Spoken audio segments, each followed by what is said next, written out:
What's up, y'all? We back out here on the range, as you can see behind me. Absolutely beautiful day out here. I believe that old crazy hot weather is done past us, so I'm gonna start trying to make the most of it and ramp up these videos. But today I've just got a couple planned, and the first one's some 300 Blackout. So we've got the split jelly contraption going on down here. We've got the radar and the bench, and then down there at 51 yards, I've got my 2 blocks of gel. We got 2 freshly melted blocks down here, no test done in them, so a really nice clear picture of what happens. As you can see, of course, we got that heavy clothing barrier with the layer of denim, fleece, and 2 layers of cotton t-shirt. And then back down here, we're looking at the Liberty Ammunition Animal Instinct and 300 Blackout. As y'all can see there, really cool looking box. This is their Animal Instinct 300 Blackout 96 grain. Now they're giving a velocity of 2,500 feet per second out of this stuff, so really light, really fast. That's pretty much the deal with all of the Liberty ammo stuff. Their civil defense, their Overwatch.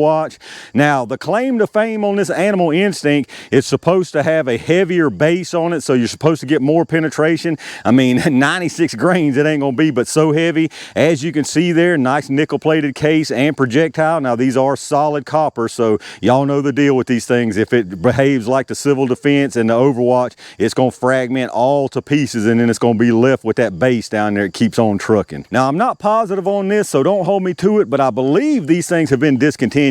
On their site, the only listing they have is some blim, I believe just leftover blims that they have, and you'll see them on some other sites in stock, but they're all on closeout. So as far as it looks to me, these things have been discontinued, but again, I don't know that for sure, and I could be wrong. But anyway, we're gonna see what they can do out of a couple different barrel lengths out here today. For the shorty, we've got the 8-inch PSA AR pistol. I believe this is a 1 1/8 twist barrel here, and then for the longer one, I've got the 16-inch PSA. I believe this one here is a 1 1/8 also. So this ought to be pretty interesting. I think I'm personally most curious to see how much penetration we get out of that base with the heavier claims. So let me get this stuff set up and let's find out. All right, let's get some speeds on these things. I'm gonna do a 5-round average from each barrel length, starting with this 8-inch first. Those of y'all not familiar with this lab radar, we're gonna get multiple readings from this thing. Your large number is gonna be the muzzle. You'll get 5 additional readings across the bottom. I've got it set for 10 yards, 25, 51, which is where the gel is, 75, and then 100. So we should get all the readings on this unless we get some kind of interference or something out there, but I believe we'll be all right. These are some awful light projectiles, but hopefully they won't act up on us. Remember, this is saying what, 2,500? Obviously we ain't gonna see that from this 8-inch barrel. We got 2256, and it's not gonna read to 100. That thing's just so light, so that's not too bad though, being such a light projectile. 2249, we did get to 100 there. 2250. Went a little high there. 2256, I'm trying to, I think it picks up a little bit better if I go high. And 2258, so not the 2,500, but it's smoking on up there for sure. Let's see what the average is. All right, so the 5-round average that time was 2,254 feet per second. We had an extreme spread of 9 and a standard deviation of 3.9, and it's definitely moving on out just to be a 8-inch barrel. So let's get this reset and see what that 16-inch does. All right, let's see what we can get out of this 16-inch. Remember the box again saying 2,500. After seeing what that 8.5 got, we might see the 2,500 on this 16. It really just depends on what kind of barrel. I didn't see any barrel length info, so let's just see what we got here, y'all.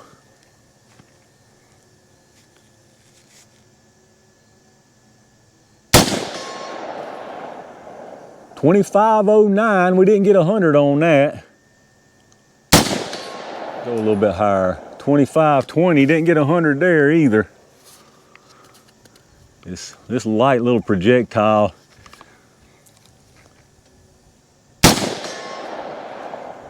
2528. I aimed up a little higher. Seems like it wants me to aim a little higher, but at any rate, we're not getting our 100 yard. That's all right. And 2508. So we definitely hit the 2,500 on that. Let's check out that info. All right, from our 16-inch barrel, we got an average of 2,517, and it met it on every one of them. The low was 2,508, the high was 2,528, so it met that 2,500. Again, pretty good consistency on this, not quite as good as that last time, but we had an extreme spread of 20 and then a standard deviation of 8.3, so still really nice consistency. So 2,517 with this one, and if you remember on that 8.5 inch, it was 2254, so you're talking about, what's that, 263 feet per second faster from basically double the barrel length. So that definitely stands to reason. Really nice performance so far across the radar from both of these right here, but the jelly is really gonna tell the tale. So let me get this stuff set up and y'all know what time it is. All right, y'all, it's Unleash the Beast jelly time. I'm gonna put one round through each barrel length into the gel, starting with this 8.5 inch first. I actually had to re-zero this. It was hitting about 2.5 inches high at 51 yards with this stuff here versus some 110 VMAX that I had it zeroed for. So just something to keep in mind. All right, I believe we got everything going here. Hopefully this don't turn into a mess.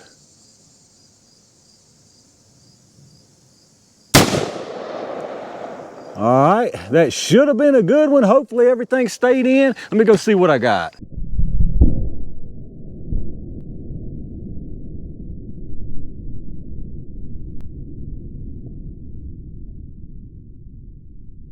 All right, we did manage to catch that, but it's not at all what I expected. That thing went a whole lot further than I thought it would. So I've got some towels and stuff behind it. I feel like this is probably gonna fragment more because of the speed, so I probably shouldn't have to worry, but just in case, like I say, I got a towel back here behind it. So let's see what we get here with this one, y'all. Hopefully this one does as good and stays in like that one did.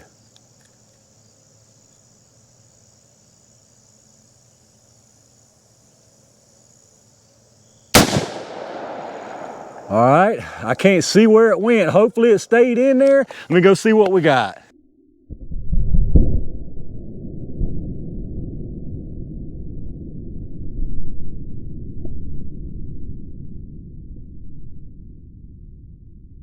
All right, let's check out what we got down here, y'all. I got you pulled over to the back side here since they both ended up this way. I'm gonna tell you what, I actually adjusted that down. Like I say, these are hitting about 2.5 inches high compared to some 110 VMAX I've got my stuff zeroed for, and I actually just dropped that a few inches. I didn't even take any test rounds, and you can see, I mean, I just got lucky. Another inch lower, and I'd have been right in that other track. So let's take a look at what we got here. On the bottom, that first one, that's the one out of the 8.5 inch. Both of these look very, very similar other than some extra fragmentation, but on the bottom again, that's the 8.5 inch. You can see it comes in immediate fragmentation, dumps a lot of energy, a lot of nice disruption there, and then that centerpiece sure enough keeps on trucking into the second block here, keeps on going. It actually curved downward when it went into this second block, so then it bounced off the bottom here. It probably didn't have a ton of energy left. I mean, it was still moving though, bounced off the bottom, and then you can see it right there. It looks like it's facing backwards, but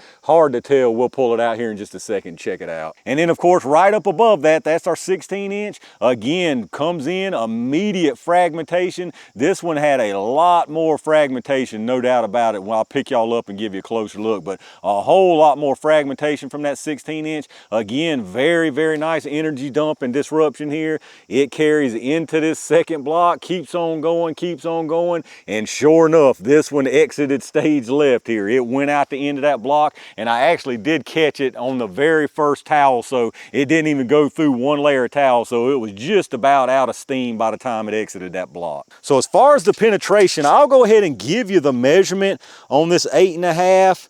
That thing stopped at exactly 27 inches. Now, being that it bounced off the bottom, it could have went another inch or two, maybe not. It could have been where it would have went anyway. Could have exited the block, who knows? But as far as where it came to rest here, it's at 27 inches. And then the one out of the 16, again, no need to measure. It completely cleared both of these 16-inch blocks. So here's your closer look again on the top, the 16, the bottom, the 8.5. I don't know how well this is coming into focus, but as you can probably see, a whole lot more fragmentation from that 16 inch on the top. The one on the bottom, it did fragment some, but not nearly as much. And then if you follow them again, they look really, really similar through this section here into the second block. Keep on following. The one at the bottom, we'll go there first, the 8.5. You can see bounced off the bottom, and then there's your projectile. And then again, the 1 16-inch completely out the block. And if you look right there, there's that projectile caught right there in that towel. All right, let's check out these projectiles here, y'all. They both look nearly identical. I can't tell the difference if I was to mix them up. So this one right here is the 8.5-inch. This one right here is the 16-inch. Both of these are actually boat tails. I didn't realize that. That's why it was kind of hard to tell which way they were facing. So boat tail projectiles. This end up here is where everything broke off and fragmented. You can see really nice clean break on all the pieces there. And they look exactly the same size. They behave the same way. So I guess the speed really didn't have anything to do with the fragmentation. To me, that looks like there's a whole lot more material in the gel on that 16-inch, but I guess it's just kind of an optical illusion there. But I am glad to see that they both held on to so much material. It looks like, if I were going to guess, you definitely held on to more than fragmented apart, but we'll measure them up here and find out. So as far as the weight on them, they both started at 96. The one here out of the 8.5-inch is exactly 80.0, so you lost, what, 16 grains and kept 80. The one here out of the 16-inch is, again, the same exact thing, 80.0, so very, very consistent as far as the size and material loss and retention on these things. And then as far as the size, I'll give you a measurement here right in the middle, since the boat tail would make it smaller.